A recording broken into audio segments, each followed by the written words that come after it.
ओम गणेशाय नमः। ओम नमः शिवाय। मैं निखिल ज्योतिष आचार्य आप सभी का मेरे चैनल पर पुनः स्वागत करता हूं। आशा करता हूं कि आप सभी स्वस्थ होंगे। महादेव की कृपा आप सभी पर सदैव बनी रहे। ये वीडियो कर्क यानी कि कैंसर के लिए बहुत विशेष है, क्योंकि वीडियो है 13 सितंबर से 27 अक्टूबर 2025 इस कालखंड में होने वाले मंगल देवता के गोचर के बारे में। मंगल राशि बदल रहे हैं और आपके चौथे भाव में आकर बैठ रहे हैं। मंगल एक बहुत ही विशेष ग्रह है। हर ग्रह की अपनी विशेषता है, लेकिन मंगल बृहस्पति और शनि समान कई कारकत्व लेकर चलते हैं और उनकी 3 दृष्टियां होती हैं। इसलिए जब भी उनका गोचर होता है या राशि बदलती है उनकी, तो बहुत सारे परिवर्तन आते हैं। मंगल जहां अपने आप में बहुत विशेष ग्रह है, वहीं आपके लिए वो एक योग कारक ग्रह भी है। और मंगल की अगर हम कुछ कारकत्वों की बात करें तो प्रॉपर्टी, कंस्ट्रक्शन, शारीरिक बल, लॉजिकल रीजनिंग, कंपटीशन, भाई बहन, कोर्ट केसेस में सफलता, लीगल कार्यों में सफलता, ऋण मुक्त होना, अपने ऊपर विश्वास, अपनी स्किल्स के ऊपर विश्वास, स्किल एनहेंसमेंट, अपने आप को बेटर करना, गिर कर दोबारा उठना, बहुत चीज़ें मंगल के अधीन है। तो मैंने कुछ ही गिना है। इसके साथ ही मंगल जब इस बार राशि बदल रहे हैं तो उन पर बृहस्पति की दृष्टि भी होगी, जो अतिचारी अवस्था में है। राहु का प्रभाव भी होगा। और ये दोनों ग्रह मिलकर जब देखते हैं, और दोनों ही वृद्धि के कारक है, तो दोनों ही मंगल को देख रहे हैं, तो कई चीज़ों की वृद्धि होगी। और मंगल की अपनी 3 दृष्टियां भी हैं। मंगल की एक दृष्टि सप्तम पर रहेगी, मंगल की एक दृष्टि 10वें पे रहेगी और एक दृष्टि 11वें पे रहेगी। तो ये मंगल जो इन भावों को देखेंगे वो राहु और गुरु से प्रभावित है। और यहाँ पे 10वें भाव पर केतु की दृष्टि भी है, तो इसका भी काफ़ी इम्पैक्ट होगा। मंगल अपने आप में बहुत ऊर्जात्मक ग्रह है, इसलिए जब भी उनका गोचर होता है वो अपनी ऊर्जा साथ में लेकर चलते हैं और उससे बहुत परिवर्तन व्यक्ति के जीवन में आता है। और इसी की हम विवेचना करने का प्रयास करेंगे तो कि क्या क्या बदलाव यहाँ पर मंगल के कारण हमारे जीवन में आ सकते हैं। सकारात्मक और नकारात्मक दोनों ही पहलुओं पर हमेशा की तरह मैं नज़र डालूंगा। यदि आपकी लग्न राशि या चंद्र राशि कर्क है, दोनों ही गाइडेंस के लिए इस राशिफल को देख सकते हैं। जहाँ से आपको ज़्यादा सूट और रिलेट करता है वहाँ से इसको देखिए। व्यक्तिगत तौर पे मेरा मानना है लग्न से देखेंगे तो अच्छा। इनकेस नहीं पता है लग्न राशि, तो अपनी चंद्र राशि से भी इसको देख सकते हैं। शुरू करते हैं। मंगल का चौथे घर में आना मिश्रित प्रभाव देने वाला होता है। हाँ, एक और जहाँ वो आपके योग कारक ग्रह हैं, यहाँ पे 2 प्रकार के राजयोग भी बना रहे हैं, लेकिन उनका दिग्बल समाप्त हो रहा है। और दिग्बल बहुत इंपॉर्टेंट होता है ग्रहों का, इसलिए कुछ अच्छा कुछ बुरा प्रभाव होगा। चौथे घर के मंगल प्रॉपर्टी के कारक बन ही जाते हैं, और क्योंकि वो चौथे से सप्तम के स्वामी हैं और चौथे से दूसरे के स्वामी हैं, यानी कि चौथे भाव की वृद्धि, चौथे भाव की पूर्णता, तो ये साफ दिखाता है कि आपको प्रॉपर्टी लेने का जो योग है आपका बहुत अच्छा बन रहा है। यहाँ पे अगर आप प्रॉपर्टी लेना चाहते हैं, बहुत टाइम से आप प्रॉपर्टी लेना चाहते थे, तो आपके लिए बहुत सुंदर योग यहाँ पर बन रहा है। मंगल क्योंकि योग कारक ग्रह हैं, तो जब चौथे भाव में आते हैं या किसी भी भाव में जाते हैं, उसको पूर्ण करते हैं, उसमें लाभ दिलवाते हैं। और क्योंकि वो 10वें घर के स्वामी भी हैं और अपने से सप्तम में बैठे हैं, तो कुछ लोगों को कार्य क्षेत्र में रिकॉग्निशन और प्रमोशन का योग बन जाता है। और क्योंकि मंगल बृहस्पति से प्रभावित भी हैं, जो भाग्येश हैं, राहु से प्रभावित भी हैं, जो दोनों ग्रह वृद्धि के कारक हैं, और वो 10वें घर के स्वामी हैं और 10वें घर को देख रहे हैं, करियर में बहुत अच्छा समय ये आने वाला है। कुछ लोगों को रिकॉग्निशन भी मिलेगा, कुछ लोगों को प्रमोशन भी मिलेगा। और क्योंकि बृहस्पति राहु का प्रभाव है, बृहस्पति धन के कारक हैं, लक्ष्मी स्थान के स्वामी हैं, मंगल योग कारक हैं, लक्ष्मी स्थान के स्वामी हैं। बृहस्पति लक्ष्मी स्थान, मंगल लक्ष्मी स्थान, कार्य क्षेत्र से बड़ा धन लाभ भी यहाँ पर आपको मिल सकता है। बहुत अच्छी चीज़ है। मंगल जब चौथे घर में आते हैं तो घर में रेनोवेशन का मौका भी बन जाता है। घर में आपको कुछ रेनोवेशन कराना है, कुछ काम कराना है, फर्नीचर का काम है, तोड़ फोड़ करवा के कुछ नया बनवाना है, उसका योग बन जाता है। और मंगल जब चौथे घर में आते हैं तो वाहन खरीदने का योग भी बनता है। लेकिन हाँ, अच्छा, वाहन पे के रेनोवेशन या जो भी उसको बोलते हैं, हर बार भूल जाता हूँ, उसका मौका बनता है। और नए वाहन पर थोड़ा सा खर्चा भी ज़्यादा होता है। लेकिन मंगल जब चौथे घर में आते हैं तो वाहन दुर्घटना का योग भी बनता है, बहुत स्ट्रॉन्ग। और क्योंकि बृहस्पति का प्रभाव है 12वें घर से, राहु का प्रभाव है अष्टम भाव से, इस समय अगर आपकी बहुत बुरी दशा अंतर्दशा चल रही है, प्रत्यंतर दशा तक भी देख सकते हैं, तो इस टाइम में बहुत केयरफुल रहेगा। केतु की चल रही है, किसी वक्री ग्रह की चल रही है, शनि की चल रही है, इवन अगर बृहस्पति की भी चल रही है जो खराब है बहुत ज़्यादा, और अगर चंद्रमा की ही चल रही है तो काफ़ी ज़्यादा केयरफुल रहें, क्योंकि यहाँ पे इंजरीज के योग, वाहन दुर्घटना के योग स्पेशली बन जाते हैं। चौथे घर में जब मंगल आते हैं तो घर में लड़ाई झगड़े बहुत होते हैं, क्योंकि फैमिली का भाव है, घर में उच्चाट सा माहौल रहता है, और कभी कभी प्रॉपर्टी को लेकर ही घर में वाद विवाद स्टार्ट हो जाते हैं। तो घर में बहुत ध्यान दें। माता जी की सेहत पर इसका बुरा प्रभाव पड़ता है, बहुत ध्यान दें। और क्योंकि 12वें घर से और 8वें घर से राहु देख रहे हैं, तो ये अचानक से माता जी को सेहत की प्रॉब्लम दे सकता है। और क्योंकि मंगल चौथे घर में आए हैं और चौथा भाव इमोशंस का भाव है, तो आपके अंदर गुस्सा बहुत रहेगा। और क्योंकि राहु भी देख रहे हैं, राहु मंगल अंगारक दोष बनाते हैं, खैर वो जब साथ में रहते तब हम बोलते हैं, लेकिन यहाँ पे भी प्रभाव तो है ही।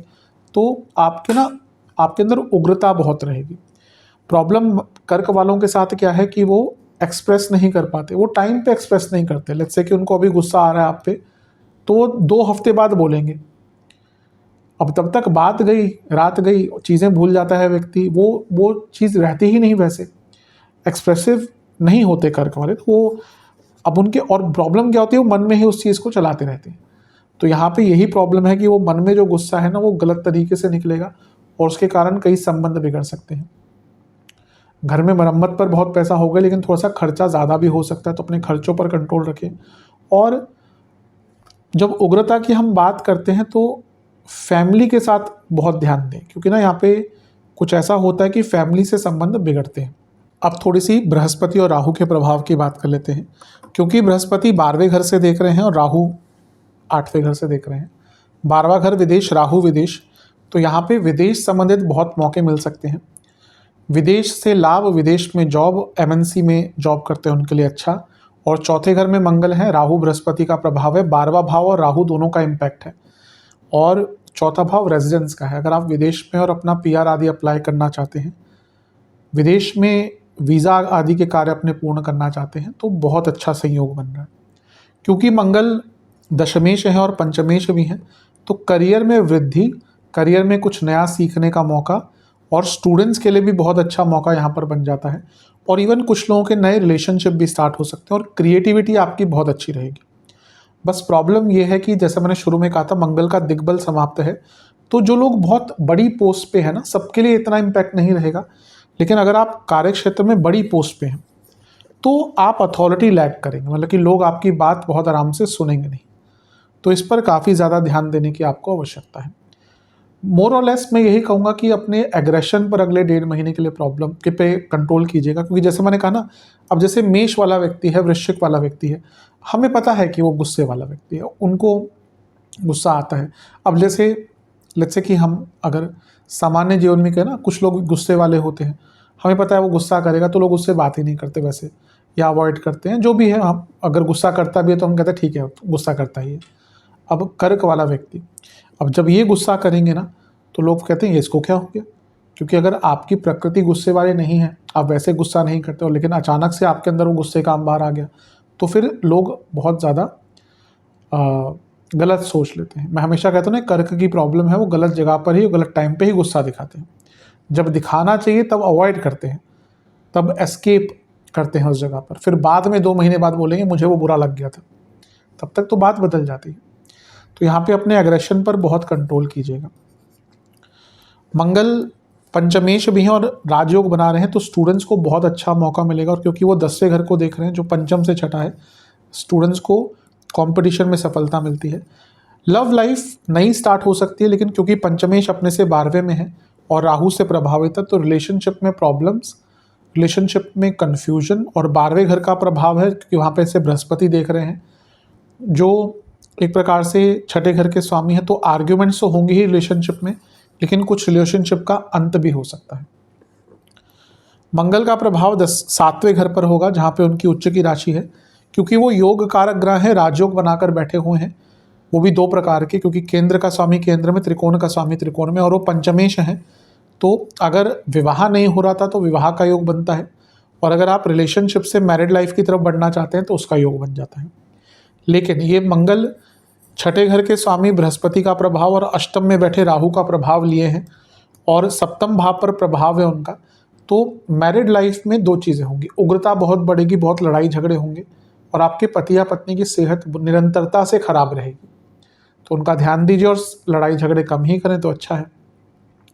लेकिन बिजनेस पर अच्छा प्रभाव है, क्योंकि यहाँ पे जो राशि है वो मंगल की उच्च की राशि है। मंगल योग कारक हैं, एक प्रकार से केंद्र के स्वामी हैं और चौथे से लाभ के स्वामी हैं। तो जो बिजनेस करते हैं उनको बहुत फायदा मिलेगा।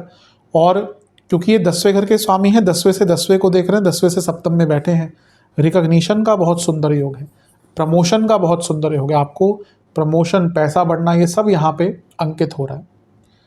इवन पॉपुलैरिटी का योग है और आगे बढ़ने का योग बहुत है। मंगल का एक प्रभाव 10वें घर पर ही है, जो उनकी खुद की राशि है। तो 10वें घर को बहुत स्ट्रांग कर रहे हैं। करियर में आगे बढ़ने के मौके, करियर में अपने आप को अपग्रेड करने के मौके, करियर में अपने आप को बेटर करने के मौके। राहु बृहस्पति के प्रभाव की हम बात कर ही चुके हैं दशमेश पे, यानी कि मंगल पर, और करियर में अपने आप को बहुत ऊपर लेकर जा सकते हैं। और 10वें पर केतु का प्रभाव भी है, यानी कि स्किल एनहेंसमेंट, नॉलेज एनहेंसमेंट और अपनी वैल्यू कार्य क्षेत्र में बढ़ाना। इन सब चीज़ों पर आपको अवश्य काम करना चाहिए। करियर के लिए तो ये आपके लिए बहुत सुनहरा मौका एक दिख रहा है। और ये कर्म भाव है, तो कार्यकुशलता, प्रोडक्टिविटी, कार्यों की पूर्णता, एक एक्टिवनेस आपके अंदर आ जाएगी। तो ये भी बहुत अच्छा है। और मंगल का एक प्रभाव लाभ स्थान पर भी है, वो योग कारक हैं, दशमेश हैं, लक्ष्मी स्थान के स्वामी हैं, धन के कारक से दृष्ट हैं, लक्ष्मी स्थान के स्वामी से दृष्ट हैं, और वृद्धि के भाव से दृष्ट हैं। अष्टम से राहु देख रहे हैं, लाभ स्थान को मंगल देख रहे हैं।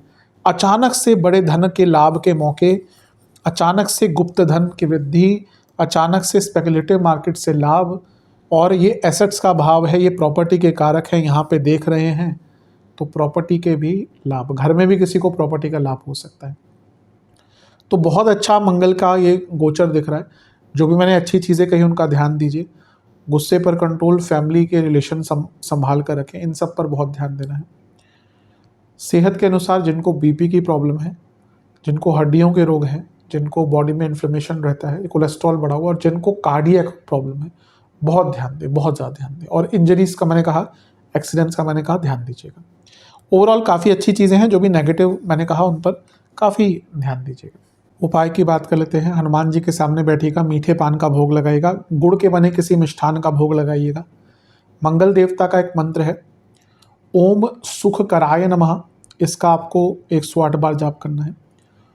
और हनुमान जी का एक मंत्र है, ओम सर्वलोकचारिणे नमः, सर्वलोकचारिणे नमः, जो हर लोक में घूम सकते हैं, सर्वलोकचारिणे नमः, इसका 108 बार जाप कीजिएगा। एक घी का, एक सरसों के तेल का दिया अर्पण करना है, जिसमें कुछ अक्षत होने चाहिए, और लाल रंग के कोई पुष्प भी अर्पण कीजिएगा। किसी भी मंदिर में गुड़ का दान करना है। महादेव का दूध और चंदन का पाउडर मिलाकर अभिषेक करना है, और शिव चालीसा का 2 बार पाठ करना है। आशा करता हूं कि वीडियो आपके काम आएगी। चैनल पर नए हैं, सब्सक्राइब कीजिए, वीडियो को लाइक कीजिए। मिलता हूं आप सभी से मैं अगली वीडियो में, तब तक के लिए ओम नमः शिवाय।